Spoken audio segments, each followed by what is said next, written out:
Hey everybody, I'm Jack Flyer.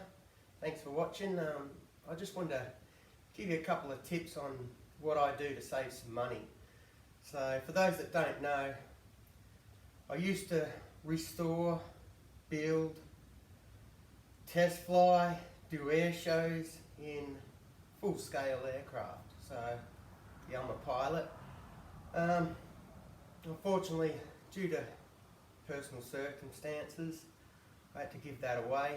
That's because I've had to become a full-time carer for my autistic son. And the expense of the full scale, it wasn't viable. So yeah, these days I'm back into the minis. Now, being a carer, that puts me on a pension, so I don't have a lot of money to spend. So the majority of these, besides a couple of foamies and this beautiful beast here, the others I've built myself, and I just want to explain how I've saved quite a bit of money. So I'll just pick up the camera and I'll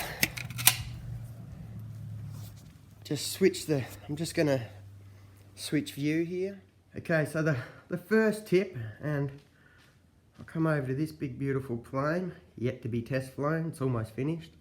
So I got that P-51 Mustang, it's a 60 size. Got that beautiful beast down there with a 46 in it. Now, both of these planes now are built from balsa wood. And unfortunately, when it come to skinning, putting fabric on, I didn't have the money,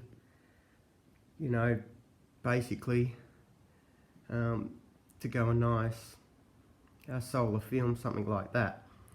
Now, the other problem is I actually live just over 2 hours from the closest hobby shop, so being able to just nip up and grab stuff's not easy, and I also suffer terribly from anxiety, so I don't like waiting. So when it comes to skinning these, I scratched my head a bit, went around my farm to see what I could find, and I actually found something that I have plenty of that turns out to be heat shrinkable. And if I get a nice close look, this plane's actually painted in 2-pack auto paint over the top of the cheap fabric because I had that hanging around. This one's done in an acrylic. And they both have the exact same fabric. I'm going to show you what that is. It is right here. It's a tent. It's literally the top of a cheap tent. They're like $18 from the in Australia from BW. Now that fabric there is ripstop. It's also heat shrinkable. So I just use a spray glue.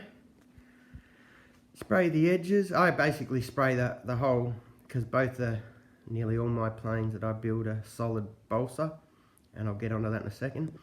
Now I just spray the whole balsa with the spray glue, and I spray the back of the fabric, stick it on there, let it dry overnight, then just using a heat gun, I shrink it up and it comes out beautiful. And that's cost me nothing, and I've done both of them planes, and I've got quite a lot of that fabric. So that's one money saving tip, how I save money. Now the other thing is, you see this big thing here, 11-foot wingspan, that's my scratch built, no plans, basically not even measured. I just used the balsa wood I had there, 4-foot lengths. I built this, flies beautiful. Now, the other thing is gluing. So this big beast,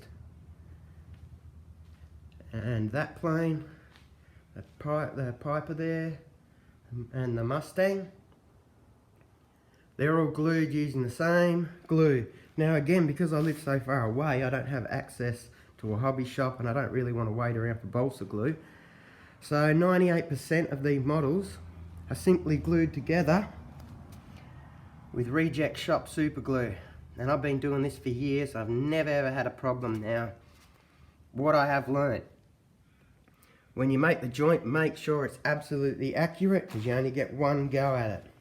Because the super glue actually fuses, it will bubble and everything when the balsa fuses together. And if it's not right, it's a bugger to get off, and it also is a bugger to re-glue when there's a bit of glue residue on there. So get it right. So basically this whole model and that, they're all super glue. The whole wing, everything's super glue. Only time I use epoxy is for the wing joining mounts. And that's basically on the engine mounts epoxied in. And again, I should mention there's no plywood in this, it's all balsa. They all are. And there's a reason for that, is the super glue doesn't like the plywood, but it loves the balsa. So I use, you know, for instance, my firewalls, it's actually inch thick piece of balsa. Just super glued in there, and I've never had an issue. So super glue, folks. Now the third and final little tip I'd like to give you is wing hinges. Another problem for me, you know, being so far away. So all these have the same hinges, they cost me nothing, and they last forever, and honestly I'll never buy another hinge again. And it's quite simply your margarine container lid. So I just chop these up, chop them to the size I want, and done. I don't fold, I don't fold any kind of, you know, hinge fold or anything like that. I simply just cut them, slip them in, and that's it, job done. Again, I've never had an issue with it. Now, I do actually have a small little tip I'd like to just add. It's to do with the covering. Now, this is an air bike again. It's a no plans, no measure. I've just finished building. My son won't let me test fly, he loves it. It's a 1/6 scale. Now, this plane, this whole fuselage, is actually covered in book covering. So that pearl fuselage, and including the elevator, rudder, ailerons and that stripe, that's all book covering. I don't heat them, I just put them on and I seal them up with some actual sealing tape.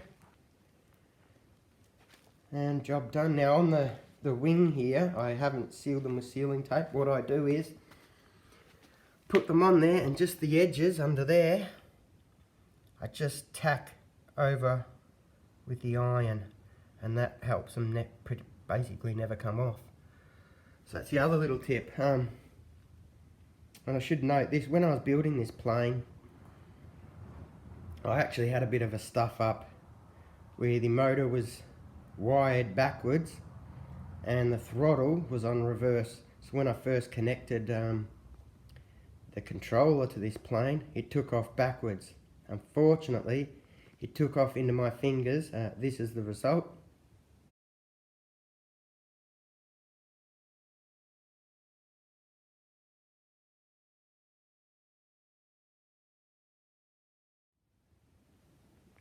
This is how they're looking today. So I've saved me knuckles. Well, I might lose a bit something there.